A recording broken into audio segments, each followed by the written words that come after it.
I just pushed out a whole batch of updates to Motion State, including the ability to bake your animation to native Premiere effects and keyframes so that you can hand off the project to someone who doesn't own Motion State while preserving all of the animations. There's a whole lot of other updates that we need to cover first though, starting with how to install it. So this is actually really important. Once you've installed this version, hold down the Shift key when you launch Premiere and make sure that you reset the plugin loading cache. This won't do anything dangerous, delete any of your preferences or anything like that. It's just going to reload all of the parameters for the installed effects in Premiere, which is important because there are a lot of new parameters for this version of Motion State. And by the way, if you don't own Motion State yet, you can still save $10. There's a few more days left on the launch sale. There's a link down in the description if you're interested. It might take Premiere just a little bit more time to open up this first time, but once it's cached, it'll be back to normal. Let's start with some of the new panel features, which if we go over to the Manage tab, you're gonna see a lot of new options right here under a collapsible section called Clip Actions. So here you can apply Motion State to a clip just by clicking on it. This works for any number of clips that you select, as well as remove it just as easily. So that's just a quick way to do that without having to search for the effect.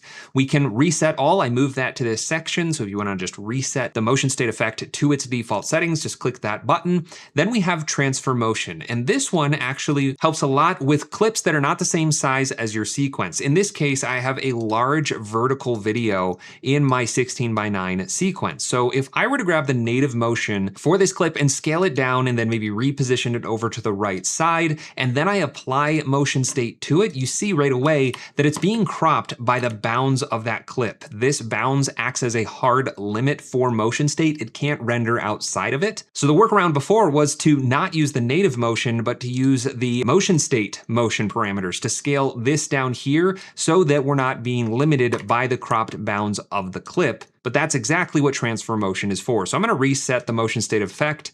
I'll go back to the first frame, and this is, again, positioned with the native motion. Motion State is applied, and if I now click Transfer Motion, it's gonna preserve the look of that clip, but revert the native scale for that clip to 100% so that our bounds is much larger now. And from here, we can change the scale B up to that frame. As long as we're working within the bounds of that clip, we're gonna be just fine. So that's just a quick one-click solution to being able to transfer the look of the native motion to the Motion State effect. Just make sure that you do that before you've set up your transition, because it does write to both the A and B states. It overwrites it all and basically just gives you a clean slate to then start from.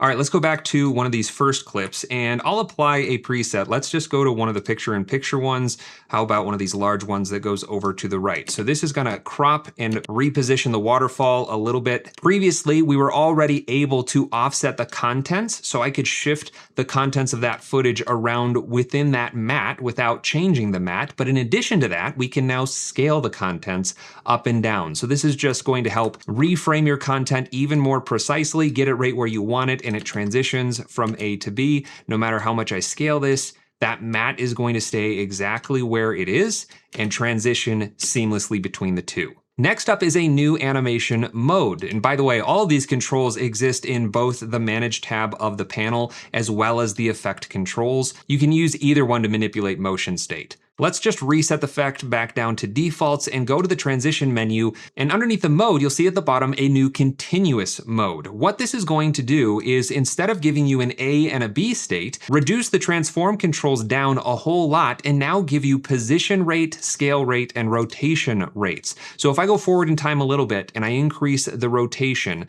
it's now going to rotate at a continuous value throughout the duration of the clip.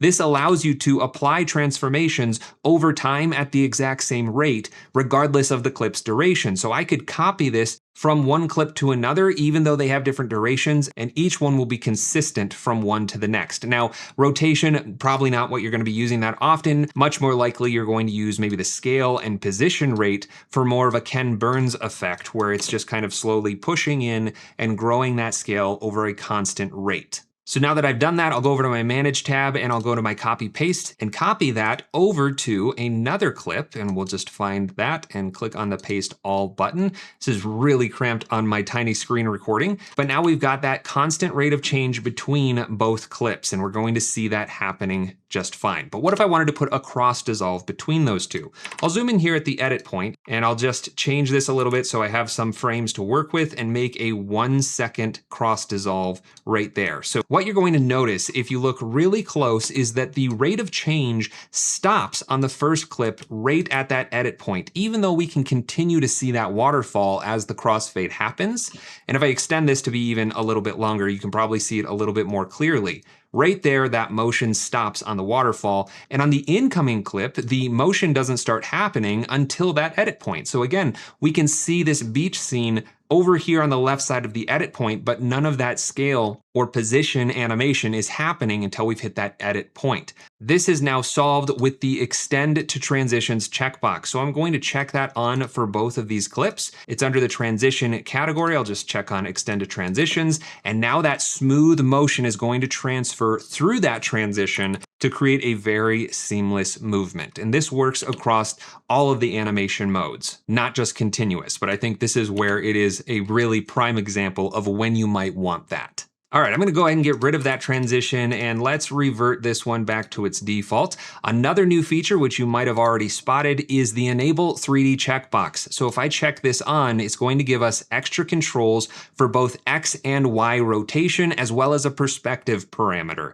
So let's just rotate this around the B, and you'll see that is actual 3D rotation. We can do the same thing around the Y rotation.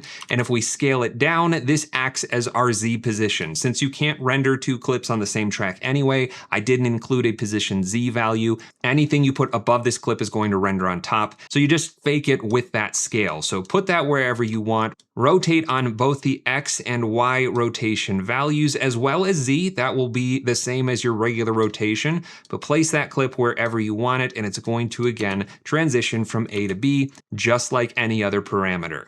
The perspective value is going to give you something that looks more like an orthographic view at 0 or a fisheye or just wide angle lens at 100%. So you have control over that distortion as well. All right, let's check out some of the other panel updates. So if you go to any of these collections, whether they're bundled with Motion State or one that you've created, you can now click on the settings button right here next to that collection title and edit all of the thumbnails at once for that category. And this works for both the included thumbnails, one of these three, or a custom thumbnail that you add, just a quicker way to update all of those thumbnails. You can also autoplay all of the previews at once. If you go to the hamburger menu, check that on. Now all of your previews will just constantly be playing on a loop. Whatever's visible will be playing, and that will just help you find a very specific transition much more quickly if you prefer to not have to hover over each one.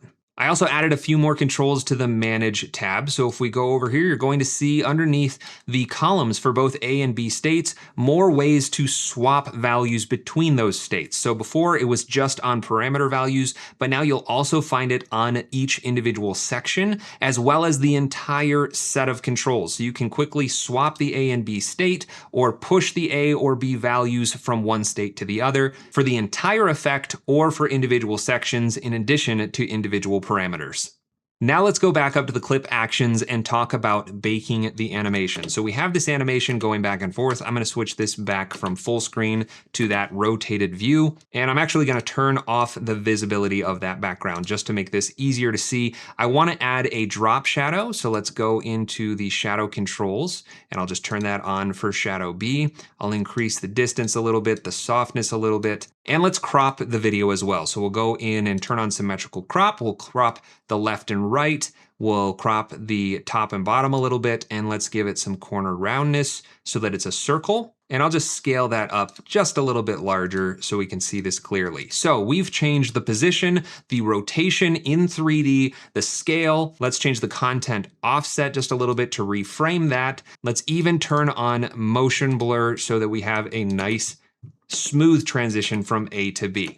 Now we've got all that going. I can come over to my Manage tab, make sure that I can actually see the button, and I'll just click on Bake, and it's going to immediately add effects that recreate the motion that we just built with Motion State and apply keyframes for every frame of that animation. So what you're seeing now as I play this back is being generated by Premiere, not Motion State. I can even disable the effect entirely, and that animation looks almost identical. Now I say almost because there are certain things that can't be recreated recreated one-to-one from motion state to Premiere using native effects. And that's what the panel is telling me right now. First of all, when we have 3D enabled, that perspective value doesn't translate one-to-one. So it's warning that might look a little bit different in the baked state. And we offset the content of our clip. That also is tricky to get one-to-one when 3D is enabled. It doesn't have an issue when it's just 2D, but it's just letting us know this might look a little bit different, but you can see for yourself that it looks nearly identical. Now you can just as easily unbake. It removes all the added effects,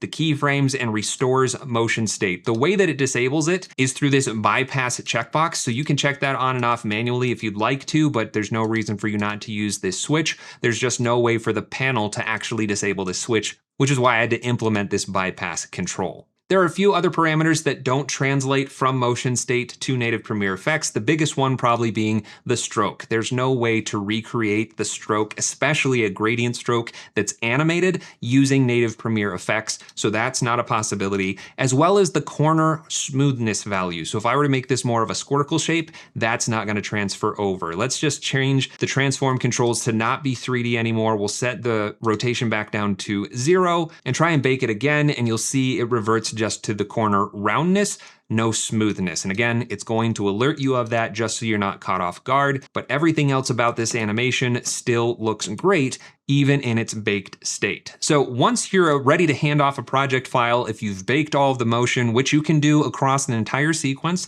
just select all of the clips and click bake. You can hand the project file off to someone else, and they will get a warning that says that the motion state effect is not installed, but the baked animation will still be preserved. If you don't want them to get that warning, you can select all of your clips, click on the remove button, and it takes all of the motion state effects off, leaving the baked animation behind. Just be aware that that is destructive. If you remove it for yourself, you can't get it back after you close the project and open it again. Once that motion state effect is gone, you can no longer unbake, and it's going to tell you none of these clips have the motion state effect applied. But those are all the new features, and most of them came from users who are giving me feedback through this submit feedback form right here in the panel. You can choose to give me a bug report, a feature idea, or just some general comments. If you include your email address, I'll be able to email you back. But thank you so much to everyone who has provided feedback to make motion state better for everyone. There's still the launch sale going on for a few more days. You can save $10 off of the full price. There's a link down in the description. Thank you for considering purchasing my tools to help support this channel. I hope you have a fantastic day, and I'll see you in the next one.